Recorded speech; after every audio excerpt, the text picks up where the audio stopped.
মাঝরাতে রাত ২টার সময় আজকে আমরা করতেছি মোমো পার্টি। আমার হাতের চিকেন মোমো সবাই খুবই পছন্দ করে, তাই কি আর করার, বেড়াতে এসেও মোমো বানাচ্ছি। এর আগেও মোমো বানিয়ে আমি ভাবি ভাইয়াকে খাইয়েছিলাম, আর তারপর থেকেই তারা আমার হাতের মোমোর ফ্যান হয়ে গেছে। তাই আজকে আমাকে বললো আবারও বানাতে, সবাই মিলে মোমো পার্টি করব এই রাত্রে বেলা। আর আমার কাছে কেউ কিছু খেতে চাইলে যতক্ষণ না আমি খাওয়াতে পারি ততক্ষণ আমার শান্তি লাগে না। এই রাত্রে বেলায় এখন লেগে পড়লাম মোমো বানাতে। মুরগির মাংসের সলিড পিসগুলো আমি সুন্দরভাবে ব্লেন্ড করে নিলাম, মানে একদম কিমা বানিয়ে নিছি সুন্দর করে। মোমোর পুর এক একজন এক এক ভাবে বানায়, বাট আমি যেভাবে বানাই এভাবে সবাই পছন্দ করে। সবাই তো বলে দোকানের থেকেও আমার হাতের মোমো বেশি মজা হয়। তোমরা হয়তো বলতে পারো নিজের হাতের রান্নার প্রশংসা নিজেই করতেছি, তবে কি আর করার বলো, সবাই এইটাই বলে। আর আমার নিজের কাছেও খুবই মজা লাগে। তোমরা এভাবে বানিয়ে দেখতে পারো, আসলেই অনেক মজা হয়। এই কিমা করা চিকেনের মধ্যে আমি পেঁয়াজ কুচি দিয়ে দিলাম। পেঁয়াজ কুচি একদম কিউব কিউব করে কাটছি, আর তার মধ্যে কাঁচামরিচ কুচিও অ্যাড করলাম অনেকটা পরিমাণে। এর মধ্যে আমি দিয়ে দিলাম লেবুর রস। অনেকেই মনে করে কাঁচা মুরগির মাংস দিয়ে কেমন লাগবে, তবে এইটা দিয়ে না বেস্ট লাগে, আর মুরগির মাংসটা খুব সুন্দরভাবে কুক হয়ে যায়। এখানে আমি লবণ, আদা রসুন বাটা, একটু সয়া সস দিলাম, আর তারপর দিলাম এটার মধ্যে সয়াবিন তেল। তেলটা অ্যাড করলে এটা টেস্ট আরো বেড়ে যায়। আর তারপর সবকিছু একসাথে হাত দিয়ে ভালোভাবে মাখিয়ে নিয়েছি। আমি কিন্তু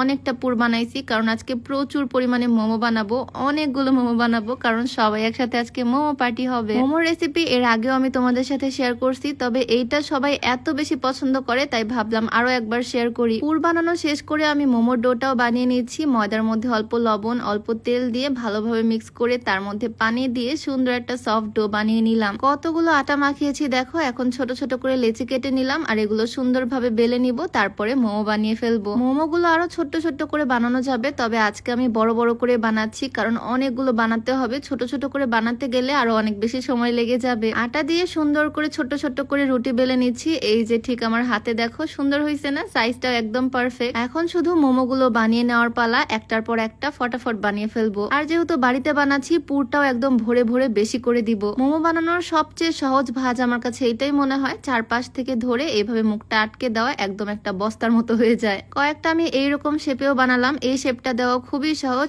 এক সাইডে হালকা করে পানি মাখিয়ে নিচ্ছি, আর তারপরে ফোল্ড করে এভাবে আটকে দিচ্ছি। মানে এই ভাজটা হচ্ছে পুলি পিঠার মতো। সুন্দর করে ভাজ করে নিয়ে এক কর্নারে আবারও একটু পানি লাগিয়ে নিচ্ছি, আর তারপর এক কর্নার থেকে আরেক কর্নারে সুন্দরভাবে আমি এভাবে চেপে চেপে আটকে দিচ্ছি। এই তো আমার মোমোর নতুন শেপ একদম রেডি। এইটা অনেক সহজ। মোমোর অনেক রকমের ভাজ দেওয়া যায়। এক এক করে আমি অনেকগুলোই বানিয়ে ফেলছি। এখন শুধু এগুলো স্টিম করে নেওয়ার পালা। এই স্টিমটা রাইস কুকারেও করা যায়। রাইস কুকারে ভর্তার জন্য উপরে যে জায়গাটা থাকে সেখানে দিয়ে দেওয়া যায়। ভিতরে বাটিতে পানি বসিয়ে দিছি, আর উপরে তেল মাখিয়ে সুন্দর করে মোমোগুলো সাজিয়ে দিচ্ছি। এখন শুধু 10 মিনিট টাইম লাগবে। স্টিম হয়ে গেলেই মোমো একদম রেডি। ভিডিওর মাঝখানে তোমাদেরকে একটু বলতে চাই, তোমরা যারা ডায়েট ব্যায়াম ছাড়াই ওজন কমাতে চাও তারা এই স্লিমিং টিটা ট্রাই করতে পারো। এটা দিনে 2 বেলা খেতে হবে। মিষ্টি খাবার অ্যাভয়েড করতে হবে অবশ্যই। ওজন তো কমবেই, সাথে গ্যাস্ট্রিকের সমস্যাটাও দূর হবে ইনশাল্লাহ। এটা তোমরা বিউটি বাই লিম পেজ থেকে পেয়ে যাবা। পেজটা আমার ডেসক্রিপশনে মেনশন করে দেওয়া থাকবে, হোয়াটসঅ্যাপ নাম্বারটা স্ক্রিনে দিয়ে দেওয়া থাকবে। যাই হোক, এদিকে মোমো সবগুলো আমি স্টিম করতে দিয়ে দিলাম। যদিও এখানে সব নাই, এইখানে শুধু কয়েকটা,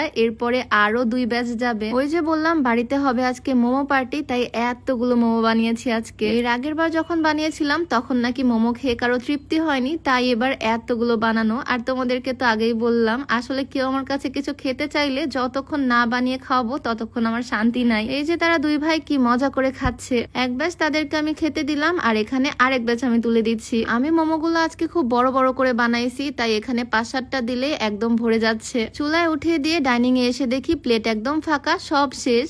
মোমো বানানো কিন্তু বেশ ভালোই ঝামেলা, বাট খেতে সময় লাগে না, খুব তাড়াতাড়ি শেষ হয়ে যায়। আরো এক ব্যাচ তুললাম, আর পরে 3rd ব্যাচ আবারও চুলাতে দিলাম। রাত 2টার সময় আজকে আমাদের মোমো পার্টি হচ্ছে, আর সবাই এটা খেয়ে খুব প্রশংসা করছে। আসলেই না, এই মোমোটা অনেক মজা হয়। তোমরাও বাসায় ট্রাই করে দেখতে পারো, আর আমাকে অবশ্যই জানিও কেমন হয়েছে। তো আজকে এই মোমো ভিডিও এখানেই শেষ করছি। দেখা হয়ে যাবে নতুন কোনো ভিডিওতে। সবাইকে আল্লাহ হাফেজ, আসসালামু আলাইকুম।